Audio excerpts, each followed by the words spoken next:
stream. Today, we're going to answer some COVID questions. You might have seen on our website that we've been writing about natural immunity versus the vaccine. We've been writing about the efficacy of masks. We've been writing about a variety of COVID topics. And here to lend some clarity and credibility to that discussion is Kevin Roche of the highly respected blog, The Healthy Skeptic. Kevin, thanks so much for being with us. My pleasure. So I want to jump right into it. We're told that this is a pandemic of the unvaccinated. On your blog, you write all about vaccines and the pandemic. Do you think that that claim is true?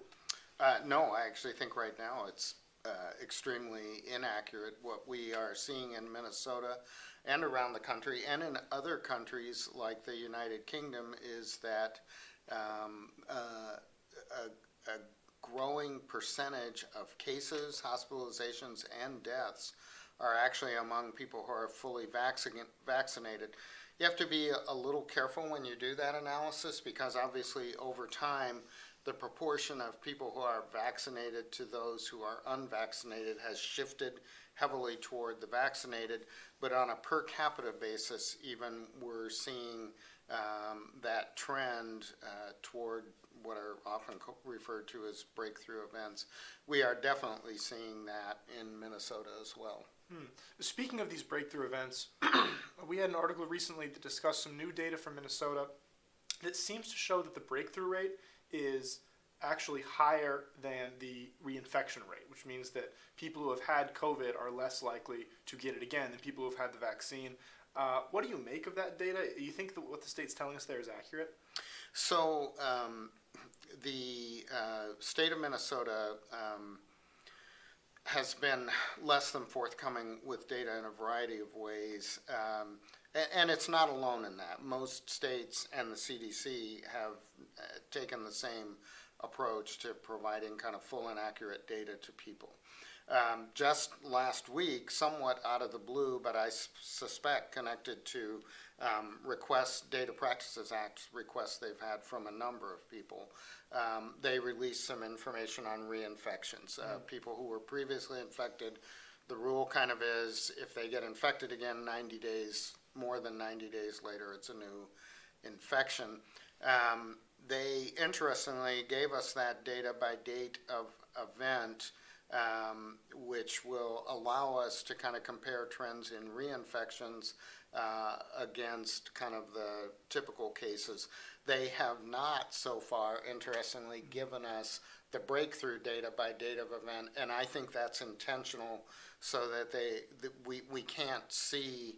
You have to guess and make estimates about what percentage of cases at a particular point in time are breakthrough cases, and instead they keep pushing us to looking at per capita rates because they look small and they think they can fool the public with that. Just eyeballing the new data, it's very apparent, and I'll get a more rigorous analysis done and published, but just eyeballing it, it's very apparent that as the general research has shown that people are less likely to get infected after they've been previously infected than they are to get infected after vaccination. And again, to do that analysis properly, you have to know the age structure of the groups you're comparing and some other factors. But just eyeballing the data, it's pretty apparent to me that that's what that Minnesota data is telling us. Sure. You mentioned that people are having to perform these data requests to get the numbers to work with this and to figure out what's going on. Why do you think that's happening? Why don't you think the state is being more forthcoming with the numbers? I think it's a truism right now that, and probably has been for a long time, that governments are primarily driven by messaging. They think about what the message they want first, and then they put out data and information in a way that is designed to support that message. That's frankly just a despicable practice. It's disregardful and disrespectful of the citizenry. And the state of Minnesota clearly does that. We saw in the youth sports case where they, through discovery in a legal case, got the release of a number of emails, and it was very apparent that the governor and DOH staff and others were sitting around talking about what the messaging is and trying to figure out how they could release information to support that messaging, not kind of just give people the data. And that has consistently been true in Minnesota, that they will not release information that they believe in any way undermines the message. Here's an example I use a lot. Hospitalizations. We know that a lot of hospitalizations that are called COVID hospitalizations, in fact, are people who went into the hospital for some other reason. You typically have to be tested when you go into the hospital, and they were found to be positive.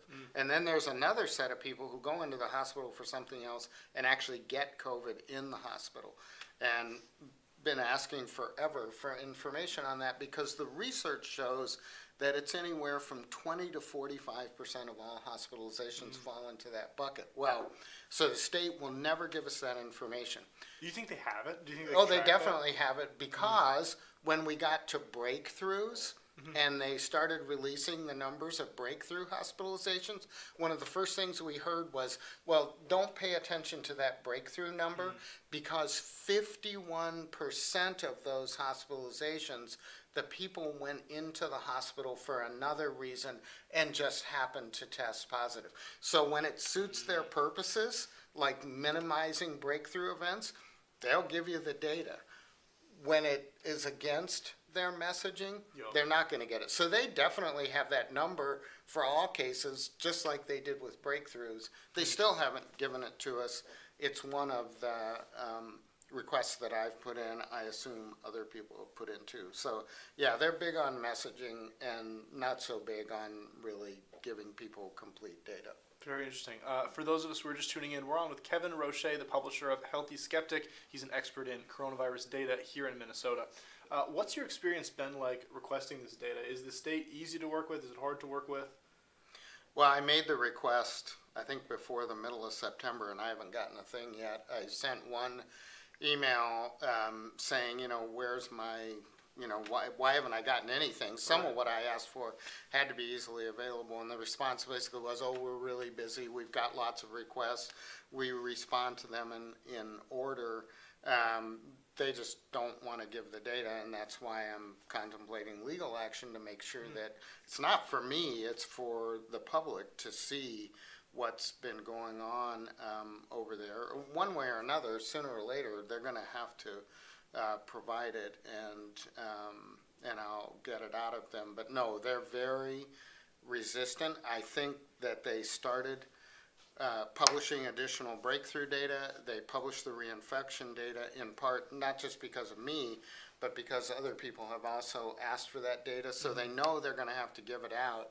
Now they're starting to put it out, but again, only in a way that supports their messaging. Is that a Minnesota problem, or do you see the same issue No. with the CDC, the feds? Everywhere. CDC's even worse. CDC won't publish breakthrough data. Really? They started publishing cases initially, and then I assume they got politically told stop doing that. So they were publishing, and they may still be updating some information about breakthrough hospitalizations. Can't remember if they're putting out any information on breakthrough deaths yet.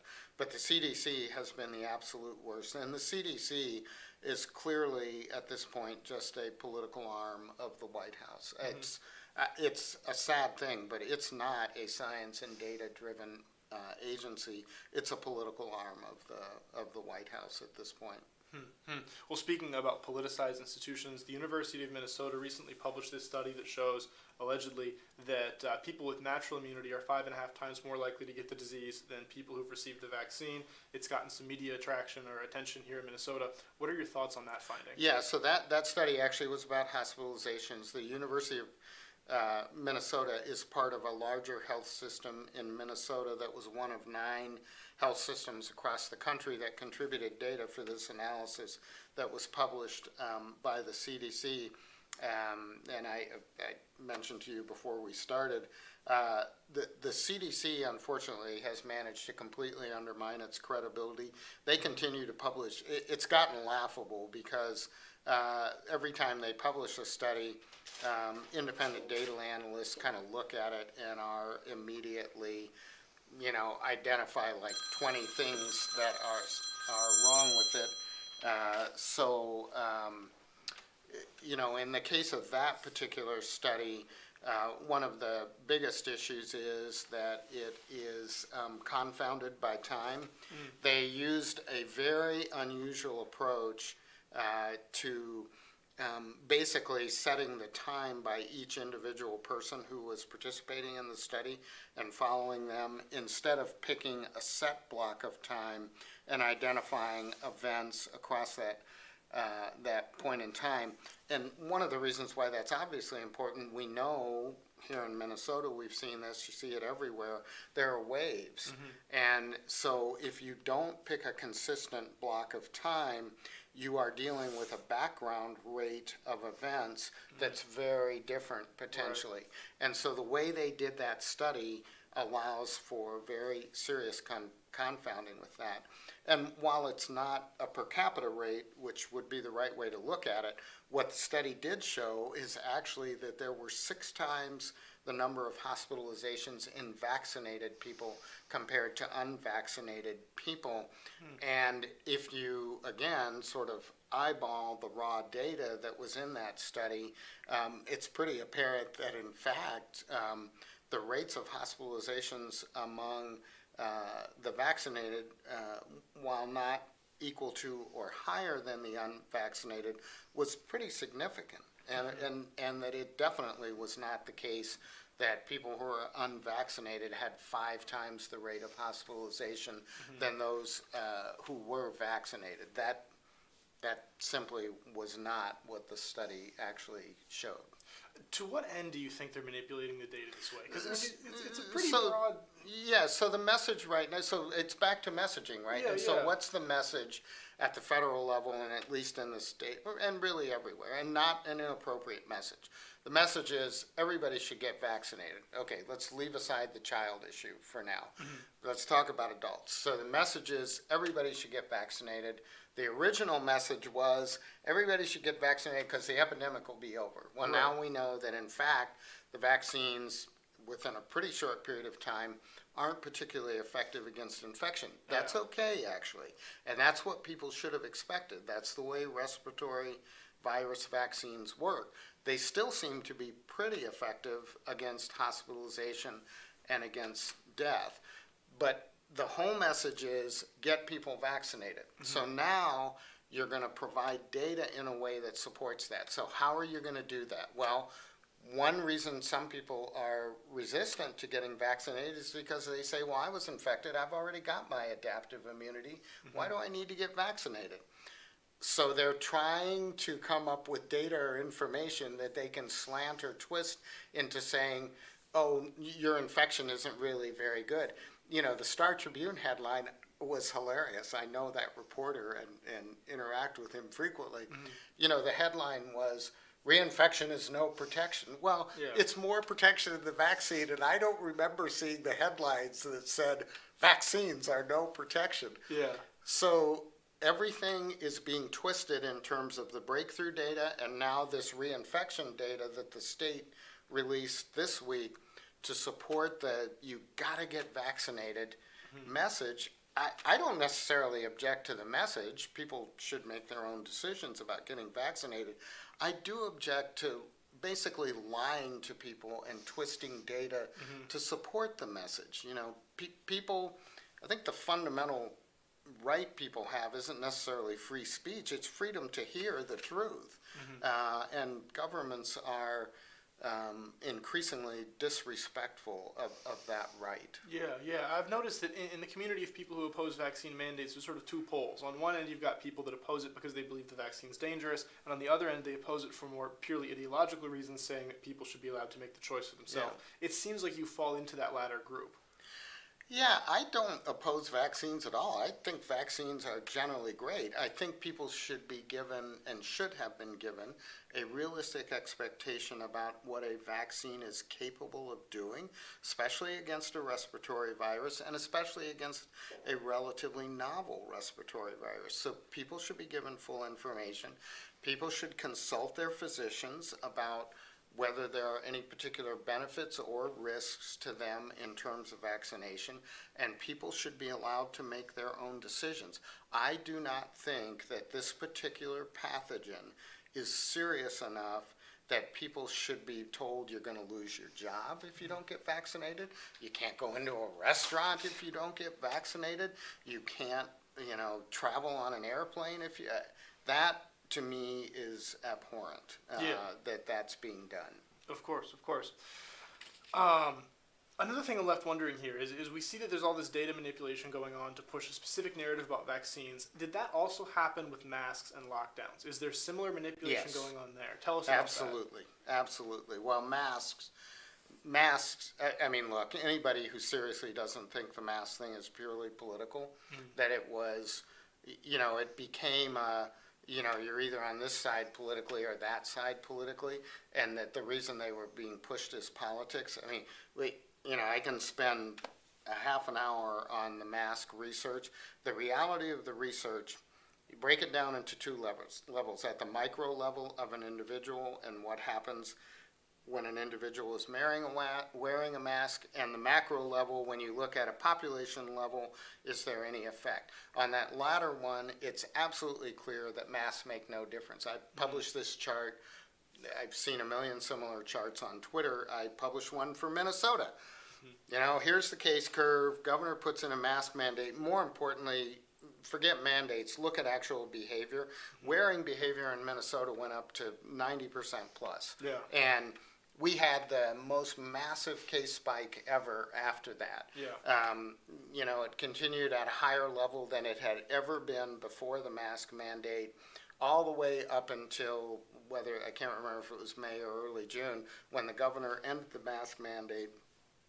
Makes no difference. Makes absolutely zero difference at a population level. And the reason is because I hate to tell people this, and God bless them, people can wear masks. I don't care. They don't work over a large number of encounters. Every now and then, in an individual encounter, they may either block somebody from transmitting or being transmitted to, but they're worn improperly, they have gaps. The virus particles are small enough to push through or be pulled through almost any mask material.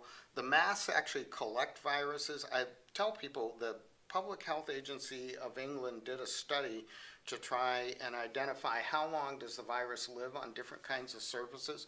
The surface it lived the second longest on was a mask, Right. and it lived for 20 hours on average. So I just, again, people should be told the truth. There isn't any solid science or research that supports that masks are effective in slowing transmission in the community. And that's what we're trying to do.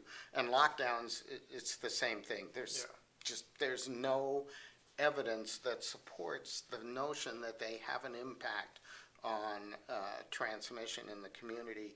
And it's kind of typical human hubris to believe that, we can just come up with these things that will have such a tremendous impact, when the research kind of shows, that's not really true. Right. So it's the same politicized, messaging around those things as it is around the vaccine. I like that point you make about the mask. The virus is very small, and if you're having all these encounters every day with potential people that have the virus, what are the odds that you're using the mask in just the perfect way, and that it's perfectly fitted to your face, that it works every single time? Very low odds. Yeah, I mean, the first thing I kept pointing out to people was law of large numbers is going to tell you they're not going to work, because even if they were 90% effective, and they're not, but even if they were, that 10th encounter in a day, It's going to get you. you're going to get it on average. So anyway. That makes sense. Well, I've got one more question that I want to ask you, and then I want to jump into some of our viewer questions. Sure. You guys have been asking good questions. My question is about children. The vaccine was recently approved for these kids age 5 to 11. What are your thoughts there? Do they need the vaccine? Is it safe for them? Yeah, so I've written a couple of posts kind of trying to summarize for people the briefing documents which were provided to the FDA Advisory Council. And as I said, I am not in any way opposed to vaccines. I believe that the reality is that, number one, children are at incredibly low risk from this virus, incredibly low risk. Healthy children basically have a non-existent risk of serious disease from coronavirus. So that's kind of the background, right? So now you're talking about a vaccine. Well, if you're trying to weigh the benefit, what's the benefit? It has almost no possibility of preventing serious disease because it doesn't happen when you get infected. And what that also means is if there are any safety concerns, then the risk to a child is outweighed by the potential benefit. So yeah. I have been encouraging parents, go read this FDA data for yourself. There are safety risks for children associated with this vaccine, primarily around the issue of myocarditis, which is heart inflammation, and it's particularly a risk for younger male children. I would encourage, again, people go talk to their doctors, read the stuff for themselves. You know, I personally would be extremely hesitant to vaccinate a child. And if they start talking about mandates for children to go to school, I think that is way out of line to be thinking about that. Why do you think they're so hesitant to give up the narrative, though? Because surely they know this also. The kids basically don't die from COVID and that the vaccine is riskier than the virus for them. Why wouldn't they, do what the majority of Americans want and say, no, we're not going to vaccinate kids? Yeah, so, don't want to be too cynical, but Sure. It's usually hard to be too cynical when it comes to politics. But in the states where a child mandate might be considered or is being pushed hard, they are typically states that are run by a party that receives the largest single source of donations, typically is teachers' unions. Teachers' unions want vaccines. I mean, we saw this on masking or school policy in general. Why do the teachers' unions want vaccines? Are they just scared of the virus for no It's reason? just a political thing. Well, they think they're protecting teachers. All of the teachers can go get vaccinated if they're worried. If the vaccines are so important and we're pushing them so hard, then the teachers should all be vaccinated if they're worried, or they should shut up and don't talk about what we should do to children. But again, I think it's kind of just a political, just another political kind of football. Let's make everybody, including children, get vaccinated just because we want to. It's really sick. It is. Kids' I bodies think and their it health is. and, or just a political football. We care about our kids so much in this country, but then we'll abuse them by making them lose years of school, lose their social interaction that's so important to their development, ruin their mental health, ruin their prospects for future earnings. I mean, the research on what happens to kids who lose educational attainment, it couldn't be clearer. And this goes back, has nothing to do with the epidemic. There's been a body of research for a long time about loss of educational attainment and the lifetime consequences of that to children. And, I think what we've done during the epidemic is inexcusable. Meanwhile, these people will claim to care about the children, and I'm sure they'll trot them out when it's politically advantageous next time. Yeah, that ties in very closely to a viewer question here. One of our viewers asks, what do you make of the concerns of spread of COVID in schools? We kind of addressed that, but it seems like there's low risk. So there's two concerns. One is, can children get seriously ill, and should we try to limit spread among children so that they don't get seriously ill? And I think the data on that is pretty clear that there's literally a minuscule to non-existent risk, Yeah. especially to healthy children. There are some immunocompromised children who should be careful and that we should be cognizant of, but that's a small group of children. The second issue is people are concerned that, well, do children play a significant role in transmitting to adults? The research on that, by and large, shows that children are less likely to transmit than adults, that they can transmit to adults, but that it's not a significant factor. There was a recent piece of research from Japan, I believe, that showed that closing schools had no effect on transmission in the community. That's consistent with other research. And at this point, when we do have vaccines, I again think it's inexcusable to take steps that affect children to protect adults, because the adults can get vaccinated. Get Right. freaking vaccinated if you're worried about it. If you're not, then don't abuse children. Right. So, yeah, I don't think there's a good rationale for closing schools, for making kids be masked, for any of that kind of stuff, particularly if the rationale is, oh, we have to protect adults. Yeah, yeah.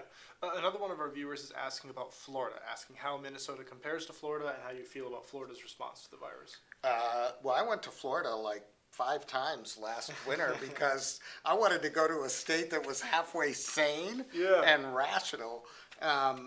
So obviously, I think Florida's done a much better job, and I think it is particularly because they have actually been more interested in the science and the data. If you listen to the governor there, he actually reads and understands research, Right. and he's got good data people who are giving him very good data.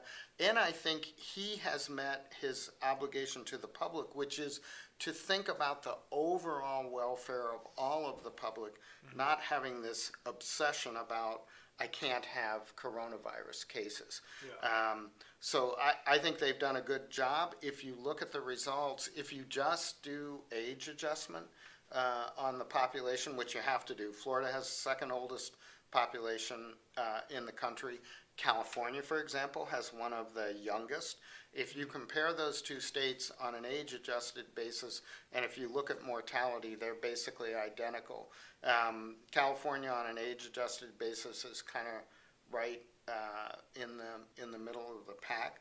I think at this point, having gone through one more significant wave than Minnesota has, they're probably done. They've got the lowest rate of cases in the country right now, and I think because of the way they handled it and because of the lack of obsession about doing every possible thing to stop spread, they've got as many people vaccinated as Minnesota does, and they've probably got more people who've been infected. So they probably are at a point where transmission is hindered, and I'll be a little surprised if they have another significant wave in the near future. Sure. You mentioned that they're probably done. When do you think we're going to be done in Minnesota? I think we're probably pretty close. I mean, Yeah. it'll be, part of the problem is like this obsession we have with reporting every day, with testing people who aren't symptomatic, worrying now about people having cases when they're vaccinated. So as long as we continue to be obsessed and use kind of oversensitive testing, I'm sure we can find cases and convince ourselves that there's still an epidemic.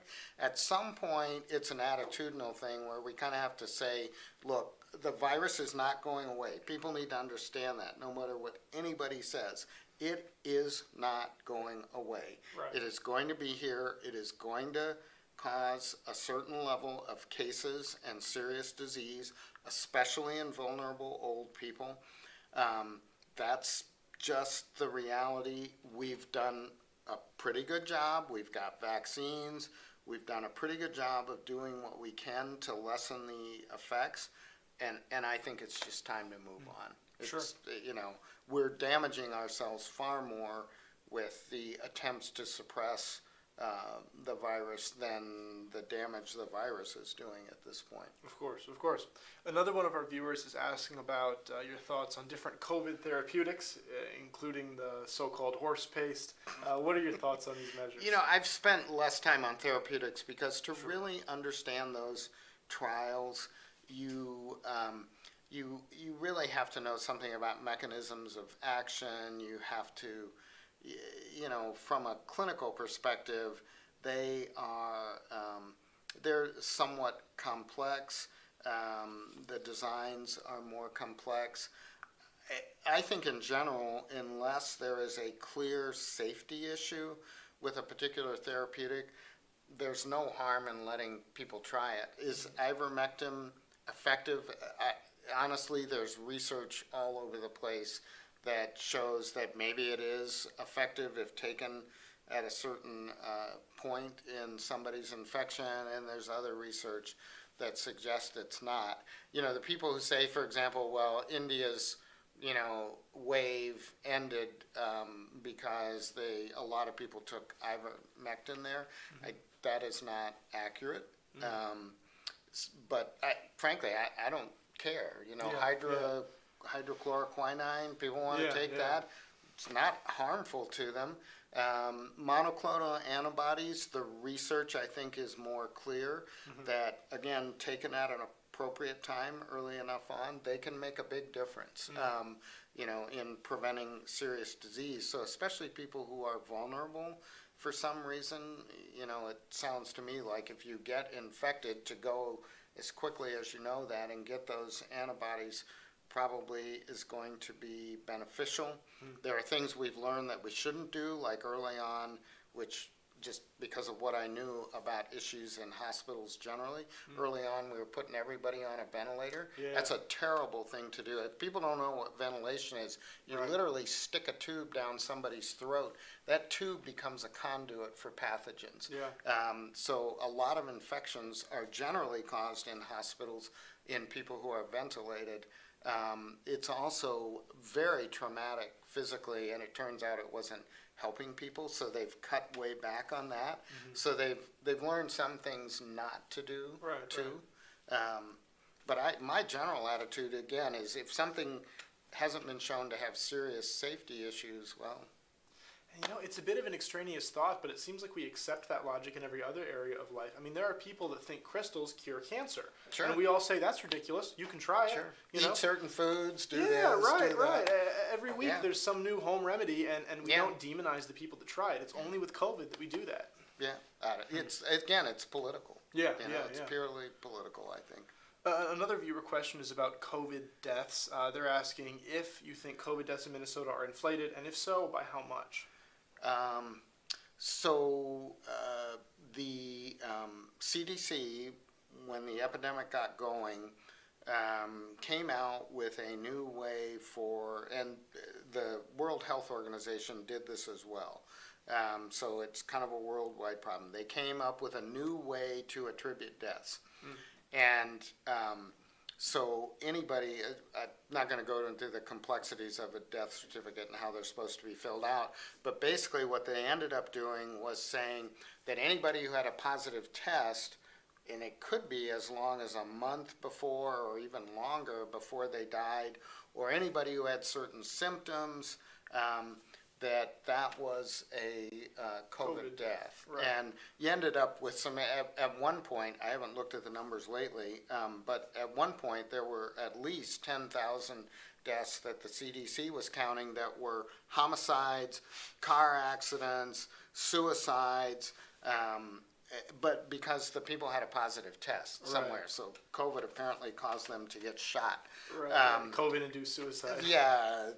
Anyway, so there is a great deal of exaggeration, I think, in deaths that are attributed to coronavirus in terms of was it really the precipitating cause.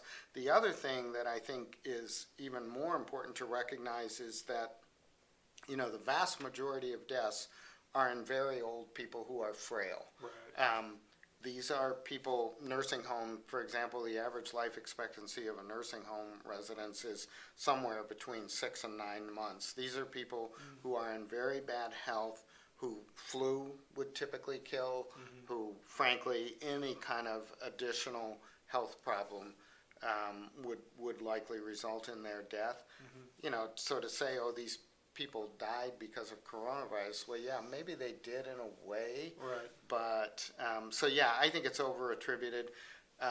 We can find out by how much. The health department could if they wanted to. All they would have to do is take a big sample and do a chart review. And a couple of studies where people have done that have determined that the over-attribution is pretty significant. I think the lowest number I've seen in a study is somewhere between 10 and 15%, and I've seen people suggest that it's as high as 40%. So just like hospitalizations, and it's, you know, it's an over-attribution. And when people want to compare coronavirus and the flu, one of the things I say is, I don't think coronavirus would look any worse than flu if we treated the two the same. Let's test everybody for flu virus and see if they have flu virus in them. Let's call every death where somebody had a positive flu test a flu death. And I think you'd probably see something pretty similar. Right, yeah, that makes perfect logical sense. I've got 2 more questions of my own here for you. The first is, how did you get started with the Healthy Skeptic? Because I understand that you've been doing this since long before COVID. And, of course, we've only been talking about COVID, but sort of what's your experience been like getting started with the COVID research and then continuing through it? Yeah, so I've had an interest and been involved in businesses that did health research and analytics and data for a really long time. So I started the blog probably, I don't remember how long ago, 11, 12, maybe more years ago. And it was really a very sleepy, esoteric blog in which I would read health research that I thought was of interest to people and kind of summarize it for them and the policy implications. And it typically had kind of a business slant to it because that was kind of the audience I was reaching. So if you were thinking about investing in a certain type of company, I would typically, you know, have research that might help people think about that.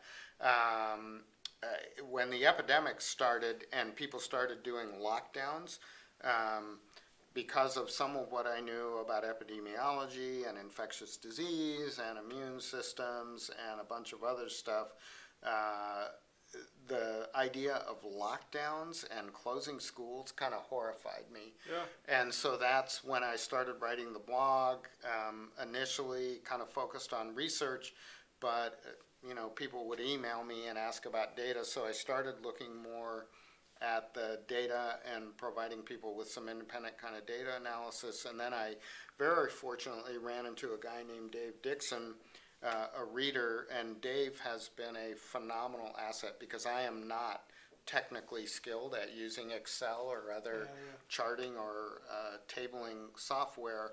So Dave did a great job of both kind of taking ideas and putting them in charts and also helping me think about additional kind of ways to analyze and present data that might be interesting to people. So at this point, I'm hoping to stop writing soon because I'm hoping that people stop being obsessed with this. But right now, I'm trying to both give people a sense of here's what the data is really telling us and here's what the research is really telling us, and then every now and then I like to write snarky commentary. So that's kind of what I do. In your writing and in your research, what unanswered questions still exist? What keeps you up at night about COVID these days? Well, I think it's really, I actually think,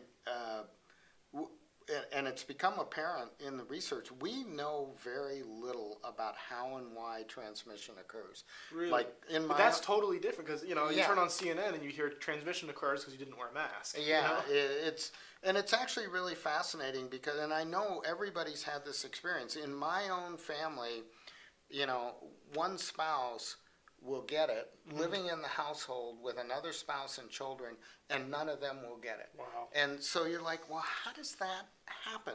Because the virus has to be there. So there's a lot of, and the other thing that's apparent, and it's partly a mask thing, but we've also learned that all this stuff with putting plastic dividers up, telling people to be 6 feet from each other, none of that works or makes any difference. I think it's because in ways that we don't understand yet, the virus is able to persist and to be in the environment for a longer period of time than we have understood. It may come to rest on a surface and then get disturbed and re-aerosolize. I think we don't know a lot about where the virus is, its ability to persist, and we don't know a lot about why do some people get infected and not others. And it may be that some of us, there are seasonal coronaviruses that we've all been exposed to and all been infected by. And so we have an adaptive immune response to them. There's a lot of research that's kind of looked at, do those responses play a role in who gets infected? And there's some suggestion that maybe they do. So that may have something to do with it. Just the general immune defenses that people have are stronger in some people than there are in others. So just from a purely science perspective, answering some of those questions would obviously be helpful and important, but it's just fascinating, like, how hard it is to answer some of those questions. Do you feel like people are trying to answer those questions? Yeah. They're working very hard on trying to figure it out, and the fact that it's so difficult is kind of fascinating in itself. And it ought to give us a sense of humility about our ability to control this, because if we can't answer basic questions like that, like, what makes us think that we really understand what kind of measures will help us keep it under control? That's a good point. What do you think would happen if we just let go of the reins and said, let it run its course? At this point, I don't think much, because so many people are vaccinated or have had a prior infection. Early on, I actually think it was a legitimate concern about the potential stress on health resources, because we really didn't know, like, how many people are going to get a serious illness, and what kind of resources will it take to deal with those. So I think that was a legitimate concern. Whether the steps we took to try and, slow that spread, I mean, we all remember, like, 15 days and, we'll flatten the curve. Well, that was over a year and a half ago.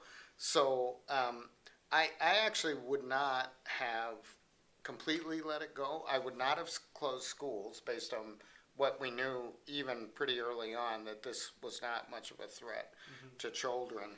But I don't think it would have been inappropriate to try and figure out, like, how can we try to slow this down so that we don't end up in a situation where people literally don't have a hospital bed. Yeah, because, in the early days, we had no idea. Everything was an unknown variable, so you might as well try some measures, and then when it becomes clear that virus is not as dangerous as we might have expected and that these measures aren't really working, why not loosen the reins a little bit?